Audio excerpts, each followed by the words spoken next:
December 1916. A palace in St. Petersburg. In the flickering glow of candlelight, a man sits calmly at a table, swallowing cakes laced with cyanide and washing them down with poisoned wine. Any other man would have been dead within minutes. But this man, he only smiled, his glassy eyes fixed on his killers. Panic set in. A revolver was drawn. A single shot cracked through the night, tearing into his chest. He collapsed, the blood pooling, the conspirators whispering prayers of relief. But hours later, he stirred. He rose. He staggered forward, his mouth foaming, his eyes blazing with something unearthly. Another volley of bullets ripped into his body. Still, he crawled, dragging himself across the frozen ground, refusing to die. Finally, beaten, bound, and broken, he was cast into the black waters of the Neva River. When his body was pulled from the ice days later, his lungs were filled with water. The man had not drowned in poison, nor in bullets, nor in knives. He drowned fighting against death itself. This was no ordinary man. This was Grigory Rasputin, peasant, mystic, sinner, saint, devil, healer, and the shadow that haunted the last Tsar of Russia. The man who would not die. Long before palaces and poison, Rasputin came from mud. He was born in 1869 in the Siberian village of Pokrovskoy, a frozen wasteland of floors, barns, and disease. The boy was illiterate, often filthy, wandering barefoot through snow, staring at the sky with visions that terrified the neighbors. They whispered he was touched, not by God, but by something darker. As he grew, Rasputin became what Russians called a starets, a wandering holy man. But unlike saints, he stank of sweat and vodka, his hair tangled in greasy ropes, his beard crawling with lice, his hands trembling from drink. He was no priest, no scholar. Yet people claimed he could heal the sick, read souls, and charm the weak, willed with eyes that burned like fire. Everywhere he walked, rumors followed: a drunk, a deviant, a healer, a sorcerer. To peasants he was a man of God. To nobles he was something far stranger, a mystic born in filth, yet carrying power no one could quite explain, and soon that power would drag him into the very heart of Russia's crumbling empire. Rasputin's real power began not in palaces, but in blood, the blood of a child who could not stop bleeding. The Tsarevich Alexei, heir to the Russian throne, was cursed with hemophilia. A single cut could drain him to death. A bruise could swell into agony. No doctor, no medicine, no prayer seemed to help. Every cry of pain rattled the halls of the Romanov palace, and every drop of blood brought Russia closer to a dynasty's collapse. Enter Rasputin. He was summoned in desperation. A filthy mystic from Siberia, brought before the most powerful family in Russia. Yet when he prayed, when he laid his grimy hands on the boy, Alexei's pain seemed to fade. The bleeding slowed. The boy lived. Science could not explain it. The doctors were humiliated, and the Serena Alexandra was entranced. For her, it was a miracle. For Rasputin, it was the key to the empire. The empress clung to him like a drowning woman to driftwood, convinced God had sent him to save her son. Every time Alexei collapsed in agony, Rasputin was called back. And each time the boy recovered, Alexandra's devotion deepened. From that moment, Rasputin was no longer just a wandering holy man. He was the lifeline of the dynasty, the dark figure whose whispers carried more weight than ministers, generals, or even the Tsar himself. His hands had touched the future of Russia, and no one could pry him away. Rasputin was no saint. Behind the closed doors of St. Petersburg parlors, the holy man shed his rags for souks, his muttered prayers for drunken laughter, and his sacred touch for carnal indulgence. By day he was the Serena's miracle worker, but by night he plunged into debauchery so vile that even the jaded aristocracy of Russia recoiled.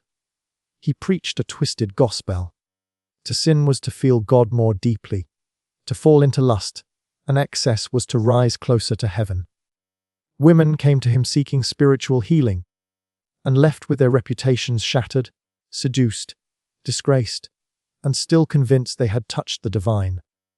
Aristocratic wives, desperate daughters, even nuns whispered his name with both disgust and shameful longing.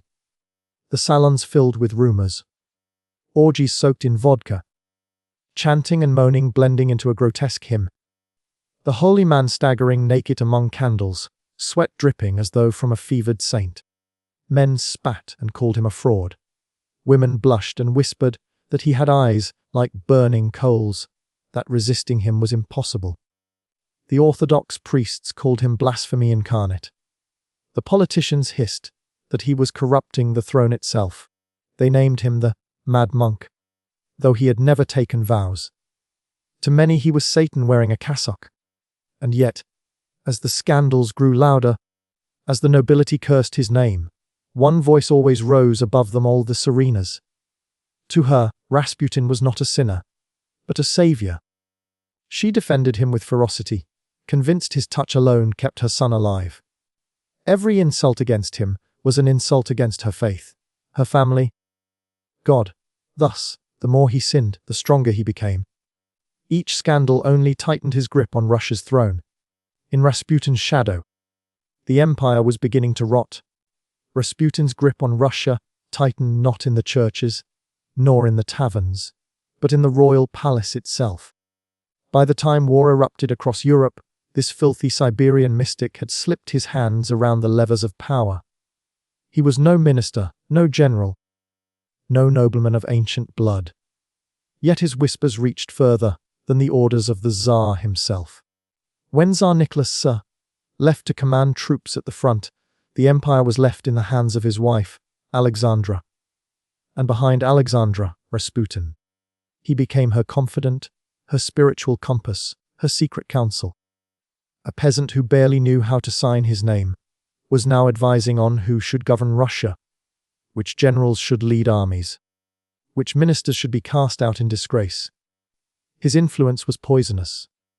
Loyal officials were dismissed if they crossed him. Incompetent men rose to high office simply because they bowed before Rasputin's divine vision.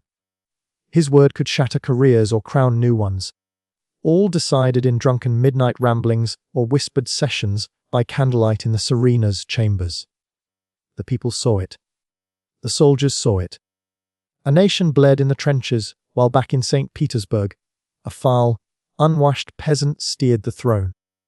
They called him the true ruler of Russia, not Nicholas, not Alexandra, but Rasputin, the holy devil. And with every decision, every appointment, every failure, the empire's rage grew hotter. Rasputin was no longer just a scandal. He was a symbol of everything broken in Russia. Corruption, weakness, and filth sitting on a crumbling throne. By 1916, the name Rasputin had become a curse whispered in every alley of Petrograd. Russia was bleeding out in the trenches of the Great War, famine was gnawing at the cities, and yet in the palace, one man, drunk, lecherous, and foul, seemed untouchable. To many nobles and politicians, Rasputin was not merely a scandal. He was a cancer, rotting the empire from the inside out. And like all cancers, he needed to be cut out. 3 men took it upon themselves to act. Prince Felix Yusupov, the richest man in Russia, spoiled heir to immense wealth, who fancied himself the hero who would save his country. Grand Duke Dmitry Pavlovich, cousin to the Tsar himself, wielding royal blood as both shield and sword, and Vladimir Purishkevich, a far-right firebrand of the Duma, who declared Rasputin a disease upon Russia's soul. Together, these unlikely allies devised a murder worthy of legend.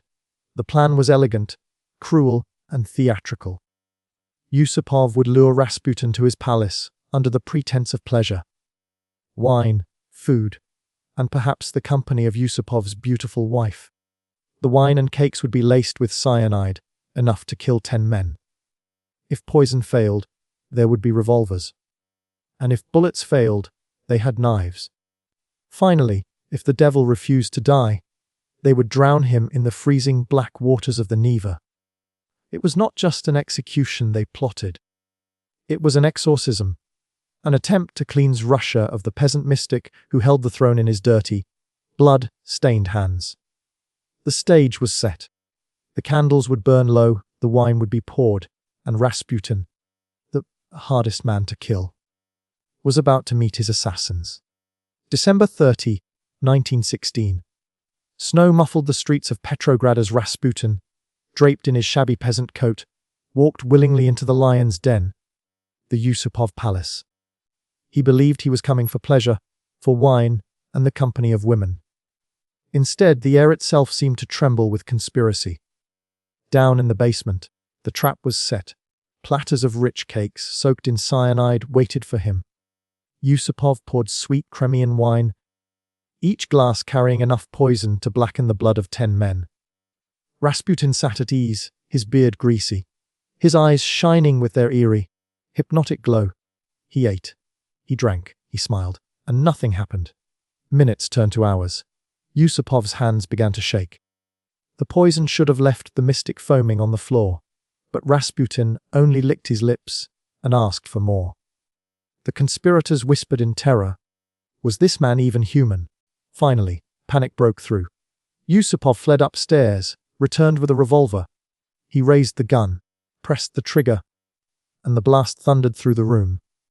Rasputin staggered back, collapsed, his white shirt blooming red. At last, they thought, the beast was dead. But death was not finished playing with Rasputin. Hours later, when Yusupov crept back to gaze at the body, Rasputin's eyes flicked open. He convulsed, rose, and with a guttural scream, lunged at his would-be killer. The holy devil clawed his way across the floor, leaving a trail of blood, his shadow stretching across the walls like some resurrected gull. He staggered up the stairs, burst into the courtyard, stumbling into the snow. There, the other conspirators panicked. Bullets cracked the night. Rasputin's body twisted, spun, and fell. Still, he writhed in the blood-soaked snow, gasping, moaning, refusing to surrender. The harder they tried to kill him, the more he seemed to cling to life. Rasputin had been poisoned. He had been shot again and again. And still he breathed. The courtyard of the Yusupov Palace was slick with blood, but Rasputin still twitched in the snow. Desperate, his assassins closed in. One of them drew a blade and drove it into his body, the steel sinking into flesh already torn by bullets. He convulsed, shuddering, yet even then his grip on life refused to break. They could not kill him in the basement. They could not kill him with bullets. They could not kill him with knives. And so, in desperation, they bound him hand and foot, his great frame wrapped in heavy cloth. Dragging the limp but still, breathing body through the icy night, they hauled him to the banks of the Neva. The river was frozen, its black waters covered in a thick sheet of ice. They hacked a hole, pried open the earth's frozen skin, and rolled him into the abyss. The waters swallowed him whole, the ripples sealing over like a grave. Days later, the corpse surfaced. The autopsy, contested but widely whispered, revealed something terrifying. In his lungs was water. Rasputin had not been dead when he hit the river. He had breathed in the icy flood, fought against the current, and drowned beneath the ice. He had survived poison. He had survived bullets. He had survived knives. But not the cold, merciless embrace of the Neva. The hardest man to kill in Russia finally found a master in the frozen river. Rasputin's corpse lay beneath the frozen sky, but his voice would not die. Whispers spread like fire through Russia, that before his murder he had delivered a prophecy to the Tsarina. If he were killed by common men, the Romanovs would endure. But if nobles or allies of the throne struck him down, then within 2 years the dynasty itself would fall in blood. The killers were all nobles, and the prophecy clung to every shadowed hallway of the palace. 2 years later, the vision came to life. In the cellar of a house in Ekaterinburg, Nicholas II, Alexandra, their daughters, and the sickly boy Alexei were lined against a wall. The crack of rifles filled the room, bayonets finishing what bullets could not. The Romanovs were butchered like animals, their corpses burned and buried in shallow earth. To many Russians, it seemed as though Rasputin had reached from the grave and dragged the empire down with him. His curse had been written in poison, in bullets, in ice, and finally in royal blood. History bends beneath Rasputin's shadow. The stories of his death, the cakes laced with cyanide, the bullets that refused to silence him, the frozen river that finally claimed him, read like folklore carved in blood. But how much of it was truth? Some historians argue the wine neutralized the poison. Others claim there was never any poison at all, only Yusupov's desperate attempt to dramatize the murder. Even the autopsy is contested. Did Rasputin truly drown, or was his heart already stilled by bullets? But in the end, the details no longer matter. What survived was the legend. A filthy peasant turned mystic who defied princes, seduced women, ruled a throne from the shadows, and laughed in the face of death. To the Russian people, Rasputin wasn't just a man. He was the embodiment of an empire in decay. The mad monk who refused to die, until the empire itself collapsed with him. Legend survived, festering like a wound in the heart of Russia, outliving Nicholas, Alexandra, and the empire they ruled. In the end, Rasputin became more than a man. He became a symbol of decadence, corruption, and a world collapsing in blood. History is dark, and we must remember it.